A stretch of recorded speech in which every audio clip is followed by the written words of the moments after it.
Hey there, gorgeous souls. I'm Victoria Maxwell. You may know me as Vix from New Age Hipster. And this is my new Oracle deck. It's the Angels Among Us Oracle. Ellie Grant is the artist and it's published by Rockpool Publishing.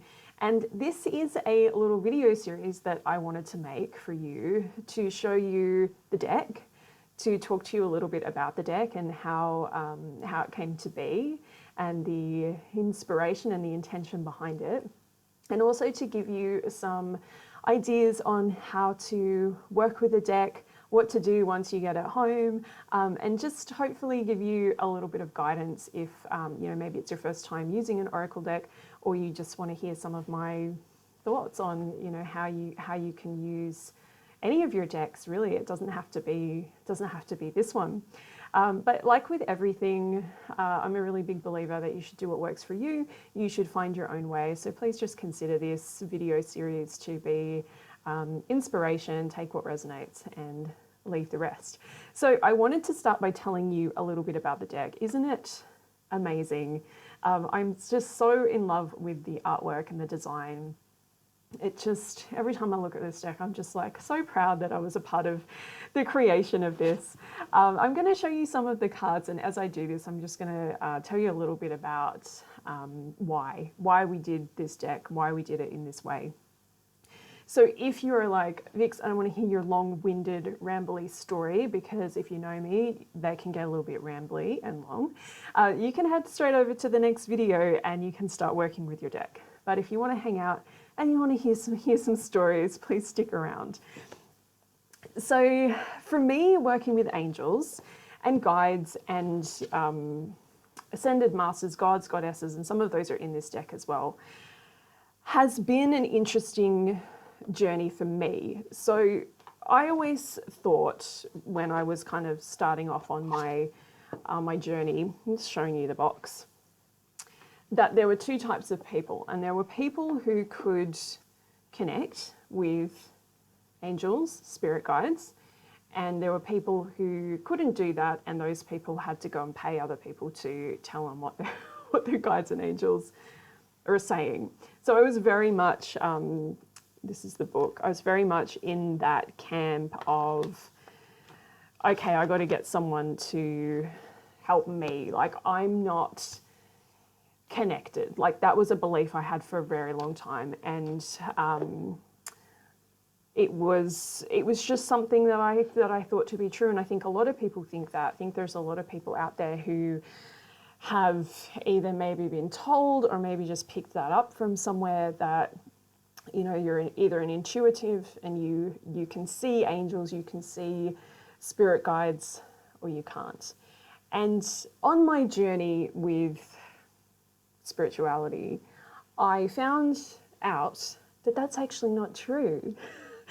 Yes, we can all connect with our spirit guides, we can all connect with our angels. It's just that we need to know how to do it. And we also need to let go of some of this, preconceived notions of what this is going to look like. Because I remember hearing a lot of these stories from people about, well, I've had this angel encounter, and this angel came to me in the middle of the night, and it was standing at the bottom of my bed, and it was beautiful, and it was like 10 feet tall, and it was this glowing being of light, and it just said to me, the answers to all of my questions, and that was how I started to see angels. And so my experience with angels was very different from that, and I, for a while, I kind of questioned that, and I thought, is what I'm experiencing real? Is this really angels? Is this just me making it up? Like, what's kind of going on here? But in my experience, I see pretty much everything that I see, even when I'm doing readings and sessions for other people, it's mostly in my mind's eye. So there's not a lot that I'll see standing in front of me in physical form, but I'll see it like in my mind's eye, standing in front of me in physical form, if that makes sense. If you want to know more about that, and you're like, Vix, I don't really get it. How can I see? How can I see on these two kind of dimensions at once? Go over to my store. I have a bunch of kits and courses over there, starting from like £15. There's a whole bunch of stuff there on like clairvoyance is a really good one if you're interested in that. There's also Woo Woo School, which is like all of the spiritual basics that'll get you seeing and get you get you more clairvoyant as well. Anyway, I told you this would be long and rambly, right? So my experiences were like, okay, I'm going to go into a meditation and I'm going to call on my angels and see what happens. I think a lot of you watching this probably had these kinds of, done these meditations. If you haven't, head over to the shop, there's a whole bunch there, or just find some online, they're all over the place. And I would start to see the angels in this way where they just appeared to me as normal people. And I'm going to show you, I'll show you one who appeared to me looking very, very normal. If I can find him in here. It's always the last one when you are trying to find, or have I gone past it? Anyway, it's Archangel Raphael. I will find him. He is in here somewhere. I'm sure he is. And I was doing this healing meditation and I invited him in and he came through looking like this. He was just this guy in a t-shirt and jeans. He actually didn't have the symbol, the Caduceus symbol on his shirt, but we put that on just to include his symbols in the artwork. But he just looked like a normal person, and he came and just sat in front of me and he started to give me some healing energy. And I was really curious about this, and I asked him, what's going on? Why are you just dressed like this? Why do you just look like anyone off the street? And he said to me that people connect with angels in the way that they're most going to be able to connect with them. You're going to see us in the way that is going to be most useful for you. And while for some people it needs to be a massive glowing figure of light, for other people we need an angel who can just be like our best friend, and they can just come in looking very normal, very human, and support us with whatever we need them to support us with. So my whole experience with angels has been very much like that. Archangel Raphael always came through like this. I'm going to show you Thoth. He's one of my absolute favorites. One of my favorites in the deck, but also one of my favorite guides. And I have had these experiences with him where I would go to his temple and meet with him, and he always just appeared to me like this kind of emo kid. Very wise emo kid.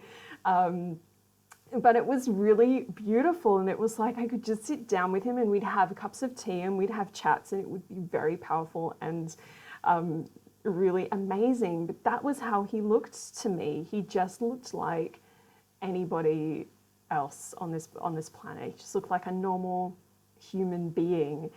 And gosh, it was powerful. You know, it was so powerful. And it really, the more I connected with the guides, with my guides and angels and masters and gods and goddesses in this way, the more I realized it doesn't make it less powerful if you are connecting with your angels and they look like you. In fact, to me, it makes it more powerful because it helps me to remember as well my own divinity. And this is a big part of the intention behind this deck, is not just so that we can make the angels and the gods and the goddesses, not so that we can just make them more accessible and easier for their energy, easier to connect with their energy, but also so that we can start to see ourselves as one of them, so that we can see our own divinity, so that we can realize, hey, you know what, we're also a little bit angelic. We also have the power of the divine within us. It's not something that, you know, is outside of us anymore. It's something that we can find inside as well. So my intention with this deck is very much that I want you to be able to connect with these beings, with these incredible, powerful beings, but to be able to do it in a way that's just easy. And that's always been like a massive part of my work, doing spiritual work over the years, is it doesn't need to be that difficult. It really doesn't. And of course, the more time that you spend with these beings, the more time that you spend, you know, with the deck, the deeper you'll go. But that doesn't mean that on the very first day that you open this deck, you're not going to get some really beautiful, powerful messages coming through. And my biggest intention with this deck is that you see yourself in this deck, that you see yourself as divine, that you remember the truth of who you really are, that you remember your the truth of your own soul and the truth of your heart, and that you can access your own spiritual power a little bit more. So that was a really quick intro. I say really quick, it's like over 10 minutes long, but I hope that that has helped you to understand what this deck is about and how it can support you. It's really about bringing the angels down to earth and making them more accessible and making it easier, and really kind of getting rid of this idea that there are people who can connect with angels and people who can't. Everybody can, it's just that we have to find our own personal way in. And I really hope that if this deck does one thing for you, it acts as a tool, as a key to help you to get in, to help you access your own divinity and to help you access these beautiful energies that are available to you.